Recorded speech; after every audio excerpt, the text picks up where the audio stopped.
नमस्कार,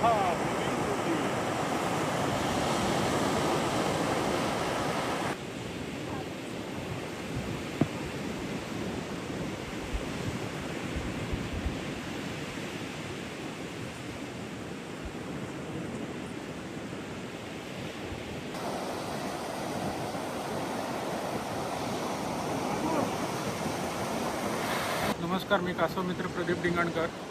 2015 पासून गावखडी किनाऱ्यावरती समुद्र कासव संवर्धनाचं काम करतो आहे. जय शिवराय मंडळी, स्वागत आहे तुमचं एका नवीन यूट्यूब व्हिडिओमध्ये. बऱ्याच दिवसांनंतर आपण आपल्या यूट्यूब चॅनलवरती एक व्लॉग अपलोड करतो आहे. तर आजचा व्लॉग अपलोड करण्याचं कारण असं आहे की आपण जाणार आहोत रत्नागिरी जिल्ह्यामधील गावखडी या गावामध्ये. कारण की गावखडी या गावामधली समुद्र किनारपट्टी ही खूप मोठी आहे. कमीत कमी 2 किलोमीटर अंतराची ही समुद्र किनारपट्टी आहे आणि खूप शांत आणि स्वच्छ अशी किनारपट्टी आपल्याला पाहायला मिळते. आपण आता जाणार आहोतच, व्हिडिओमध्ये तुम्हाला पाहायला मिळेल.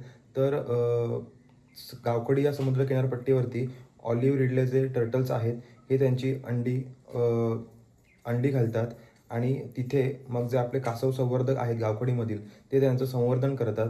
त्यांचा जो काही कालावधी असतो अंड्यांचा, जोपर्यंत ती पिल्लं मोठी पूर्णपणे परिपक्व होत नाहीत समुद्रामध्ये जाण्यासाठी, तोपर्यंत त्यांचं संवर्धन केलं जातं. तर कशाप्रकारे संवर्धन केलं जातं आणि कशाप्रकारे त्यांना मग समुद्रामध्ये रिलीज केलं जातं, सोडलं जातं, हे तुम्हाला आज पाहायला मिळणार आहे. तर त्यांची जी संपूर्ण माहिती आहे ती तुम्हाला व्हिडिओमध्ये पाहायला मिळेल. जे प्रदीप डिंगणकर म्हणून आहेत, जे गावखडीमधले आहेत, कासव संवर्धक आहेत. 2015 पासून ते कार्यरत आहेत या क्षेत्रामध्ये.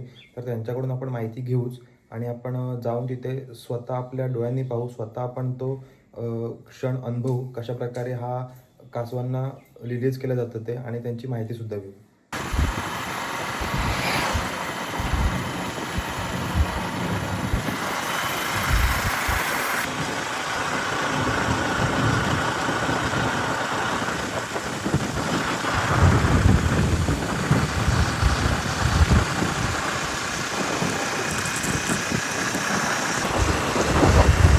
तर मंडळी, आता आपण निघालो आहोत गावखडी समुद्रावरती. मोजून आपल्याला 15 मिनिटं लागतील समुद्रावरती पोहोचायला.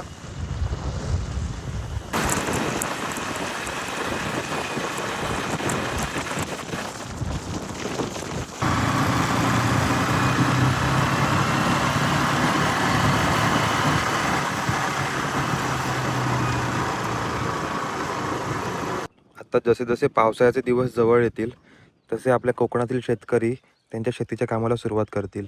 तर इथे पाहू शकता, इथे सर्व मळे आहेत, शेतमळे, आणि समोरून धूर येतोय. तर ती काही आग वगैरे नाही आहे, म्हणजे आगच आहे, पण त्याला भाजावळ असं म्हणतात. म्हणजे शेतामध्ये जे तण उरतं, मुळांचा भाग वगैरे, ते जाळण्यासाठी ही भाजावळ केली जाते. बघू शकता.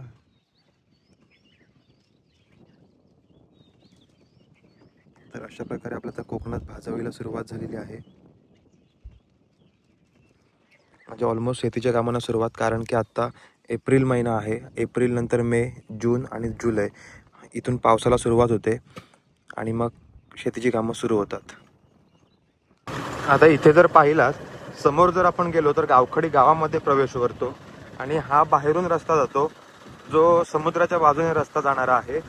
खूप साऱ्या इंस्टाग्रामच्या रील्समध्ये किंवा यूट्यूब व्हिडिओमध्ये हा रस्ता तुम्ही पाहिला असेल.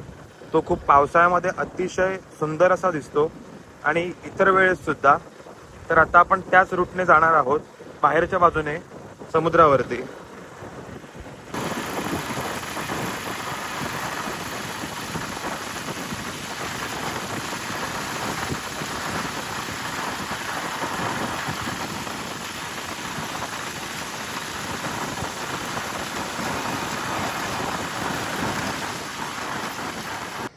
तर हा आहे गावखडी समुद्र. बघू शकता किती सुंदर असं समुद्र आहे आणि समोरच सुरूची झाडं आहेत. सुरूच्या झाडांमध्येच ते कासव संवर्धन केलं आहे. तर आता आपण तिथेच जाणार आहोत कासव संवर्धन पाहण्यासाठी, म्हणजे ते आतल्या बाजूला आहे. आता मी बाहेर आहे, अजून प्रवेश केला नाही आहे आतमध्ये. तर जाऊन आता बघूया. खूप सुंदर असा हा कोस्टल रूट आहे. म्हणजे असा हा इथून बाजूने रोड जातो आहे, मेन रोड, आणि त्याच्याच ह्या बाजूला समुद्र आहे.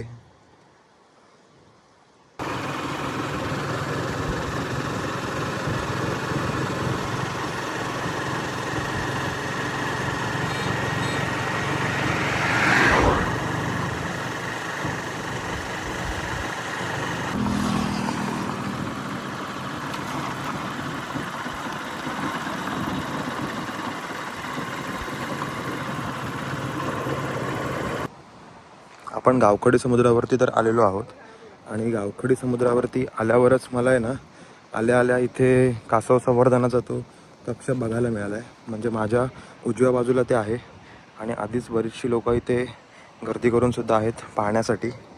इथे बोर्डसुद्धा लावलेले आहेत त्याच ऑलिव्ह रिडले टर्टलच्या माहितीचे. इथे बघू शकता.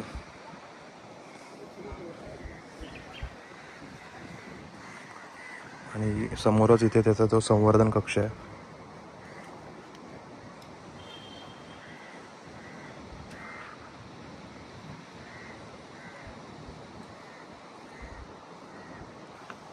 माझ्या माहितीनुसार हेच ते प्रदीप काका आहेत जे इथे संवर्धन करतात कासवांचं.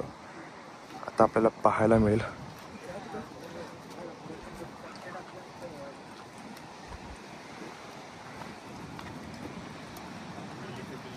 तर आज खूप भारी बरं झालं मी आजच्या दिवशी आलो होते, कारण की आज 2 भांडी आहेत पिल्लांची. कारण की काल माझ्या मित्राने मला सांगितलं होतं की एक भांडं रिलीज केलं होतं, तर आज हे एक आहे आणि ऑलरेडी इथे काकांनी एक आणलेलं आहे. तर आपल्याला आज जास्त कासवांची पिल्लं पाहायला मिळतील रिलीज होताना. तर हे जे पाहत आहे हे आहे कासव अंडी उबवणी केंद्र.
कासवाचे प्रकार 3.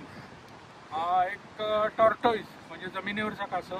त्याचे पाय गोल असतात, पुढे नखं असतात, डोकं आणि पाय त्याच्या कवचात आतमध्ये ओढून घेऊ शकतो.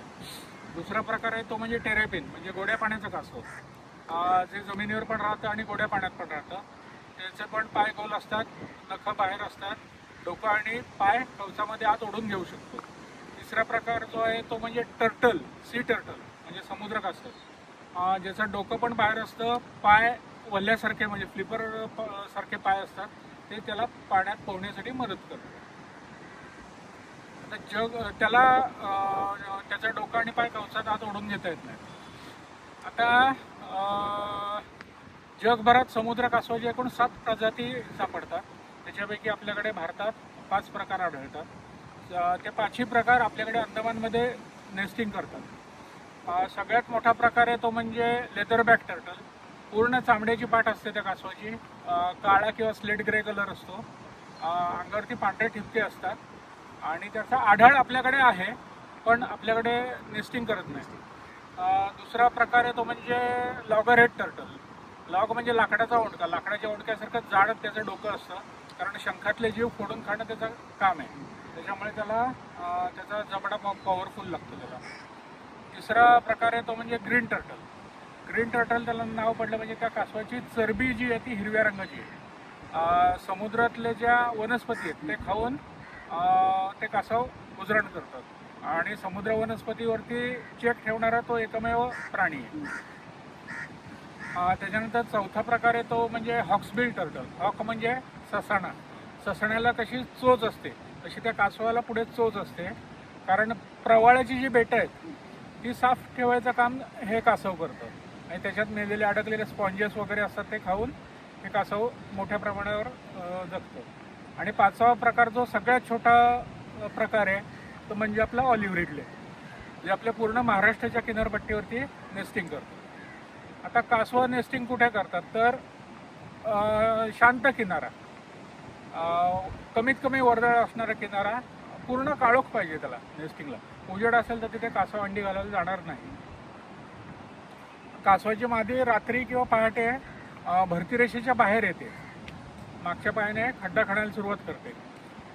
जर खड्डा खणून झाल्यानंतर जर तिला आतलं टेम्परेचर योग्य वाटलं, खड्डा योग्य वाटला, तरच ती त्याच्यात अंडी घालते. नाही तर तो खड्डा स्किप करून दुसरा खड्डा खणायला सुरुवात करते. तिचं जोपर्यंत समाधान होत नाही तोपर्यंत ती खड्डे खणत जाते. खड्डे खणून झाल्यानंतर त्याच्यात ती अंडी घालते. अंडी घालून खड्डा बुजवते आणि परत निघून जाते. त्याच्यात मातृत्वाची भावना नाही. आणि एक कासवाची मादी एका सीझनमध्ये 3 अटेम्प्ट करते. पहिल्या अटेम्प्टमध्ये साधारण 150च्या आसपास अंडी असू शकतात. त्याच्यानंतर 21 ते 28 दिवसाने परत सेकंड अटेम्प्ट करते, तर त्याच्यात साधारण 80-90 अंडी असतात. त्याच्यानंतर परत 21 ते 28 दिवसाने परत थर्ड अटेम्प्ट करते. त्याच्यात अगदी 3 पासून 35, 40, 50पर्यंत अंडी असू शकतात. त्याच्यानंतर ते कासव खोल समुद्रात निघून जातं. तोपर्यंत ही कासव किनाऱ्याच्या आसपासच घोटाळत असतात. आता कासवाने मादीने अंडी घालून झाली की मादी परत निघून जाते. आम्ही रेग्युलर इंटरवल्सने किनाऱ्यावरती गस्त घालत असतो, रात्री पहाटे. आता त्या कासवाच्या मादीचा पायाचा ट्रॅक दिसतो, तो ट्रॅक फॉलो करत जायचं आणि जिथे अशी जमीन सारवलेली असते, खालची वाळू उडालेली दिसते, म्हणजे असे ग्रेन्स दिसतात त्या वाळूचे, मग त्याच्यावरून आपण साधारण अंदाज बांधायचा की इथे अंडी असू शकतात. मग काठीने असं हळूहळू टोचत जायचं. तिथे जिथे त्या खड्ड्याचं तोंड असेल तिथे काठी पटकन खाली जाते. काठी खाली गेल्यानंतर तिथली वाळू बाजूला करायची. बादल्या, आता ह्या बादल्या दिसतात, त्या बादल्यांमध्ये वाळूचा थर घालायचा खाली. त्याच्यात ती अंडी सावकाश ठेवायची, कारण अंडं जर रोल झालं किंवा पडलं तर अंडं खराब होतं. त्या अंड्यामध्ये पूर्ण बलक असतो आणि ते अंडं सेट व्हायच्या आधी बादलीत ठेवायचं. त्याच्यावर खालची तळातली जी वाळू असते ती त्या अंड्यांना कव्हर करायची, वरती कपडा टाकायचा म्हणजे ती अंडी सुकत नाही. आणि तिथे मादीने जसा खड्डा केलेला आहे तसाच आपण इकडे ह्याच्यामध्ये खड्डा करतो. त्याच्यावरती ती अंडी, ती वरची वाळू खाली घालायची, अंडी ठेवायची, नंतर तो खड्डा बुजवून टाकायचा आणि आपण त्याला टॅग लावतो. आता टॅग म्हणजे कसं, तारीख, नंबर ऑफ एग्स आणि घरटं क्रमांक, असे 3 हे लावतो. आणि साधारण 45 ते 60 दिवस त्यांचा इन्क्युबेशन पिरियड आहे अंड्यांचा. त्या 45 ते 60 दिवसात अंड्यातनं पिल्लं बाहेर येतात. आता थंडीच्या दिवसात थोडे जास्ती दिवस लागतात. यावर्षी आम्हाला 65 दिवस लागले घरटं ओपन व्हायला. आणि ते डिपेंड्स, म्हणजे निसर्गावरती आहे शेवटी ते. पिल्लू बाहेर आलेलं कसं समजतं, तर पिल्लू एग वॉल ब्रेक करतं आणि बाहेर येतं. त्याच्या पोटाखालचे अवयव जुळायचे असतात. ते साधारण 2-3 दिवस ते खालीच असतं. ते सगळं ओढून घेतं आणि पोटाखालचं सगळं जुळतं. त्याची तयारी पूर्ण झाली की ते बाहेर यायला सुरुवात करते. आता त्या अंड्यामध्ये कॅव्हिटी तयार झालेली असते, ती वरची वाळू हळूहळू खाली जायला लागते. त्या कॅव्हिटीमध्ये अंड्यामध्ये जी पोकळी तयार झालेली असते त्याच्यात वाळू जाते. मग सुरुवातीला असा छोटा वाटीसारखा खड्डा पडतो, नंतर तो खड्डा वाढत वाढत असा कढईसारखा खड्डा होतो.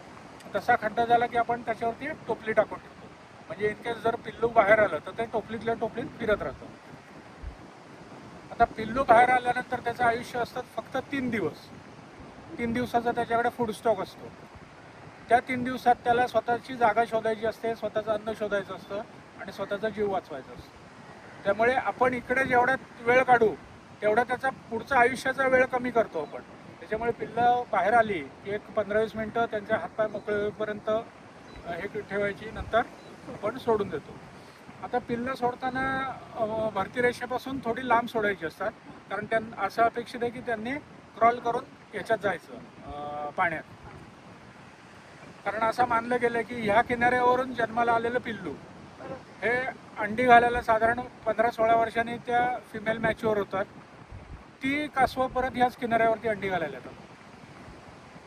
त्याच्यामुळे इथली मॅग्नेटिक फील्ड त्या पिल्लाच्या मेंदूत कोरली गेली पाहिजे, म्हणून ते ती प्रोसिजर आहे त्याला. आणि निसर्गात पण पिल्लं अशीच जातात, रात्रीची निघून जातात.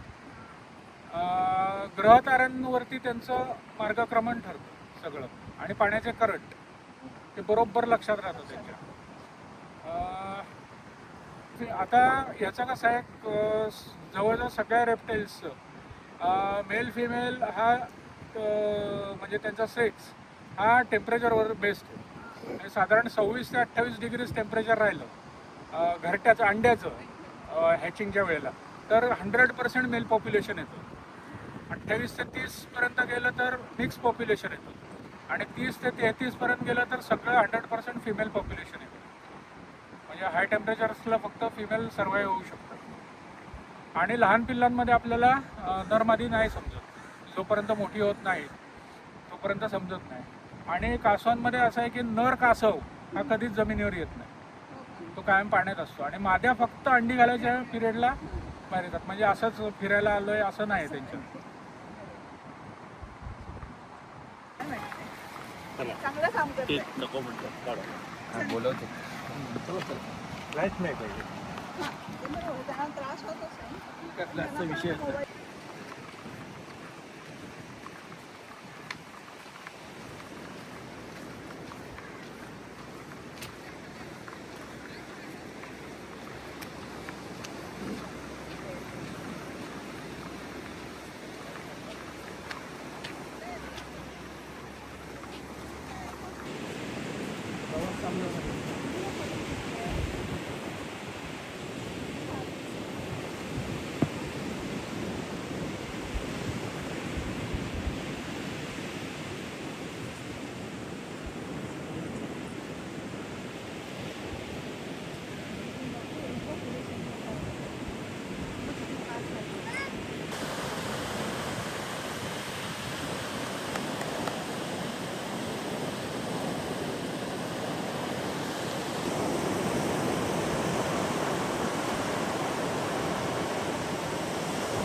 तर मंडळी, अशा प्रकारे गावखडी समुद्रावरती जे कासव संवर्धन करतात त्या काकांनी खूप सुंदररित्या त्याच ऑलिव्ह टर्टलला समुद्रामध्ये सोडलेलं आहे. त्यांना एक नवीन आयुष्य दिलेलं आहे.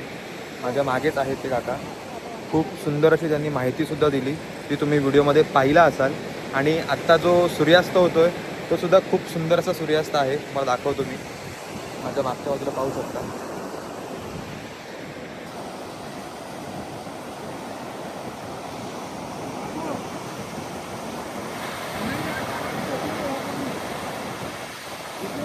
किती सुंदर आणि किती लांबलचक अशी ही गावखडी समुद्राची किनारपट्टी आहे, तुम्ही पाहू शकता. आणि तितकीच स्वच्छसुद्धा आहे. खूप सुंदर असा हा आपला गावखडी समुद्र. आणि याच गावखडी समुद्रावरती हा पार पडलेला कासव संवर्धनमधील एक दिवस खूप छान होता दिवस. कारण की मला पहिल्यांदाच इतक्या जास्त प्रमाणामध्ये कासवांना समुद्रामध्ये सोडताना पाहायला मिळालं. आणि खूप चांगल्यारीत्या ते समुद्रामध्ये गेले, तुम्ही बघितलं असाल. नमस्कार काका. नमस्कार, मी कासव मित्र प्रदीप डिंगणकर. 2015 पासून गावखडी किनाऱ्यावरती समुद्र कासव संवर्धनाचं काम करतो आहे. जवळजवळ हे माझं 12वं वर्ष आहे. 12 वर्ष मी हे काम करतो आहे.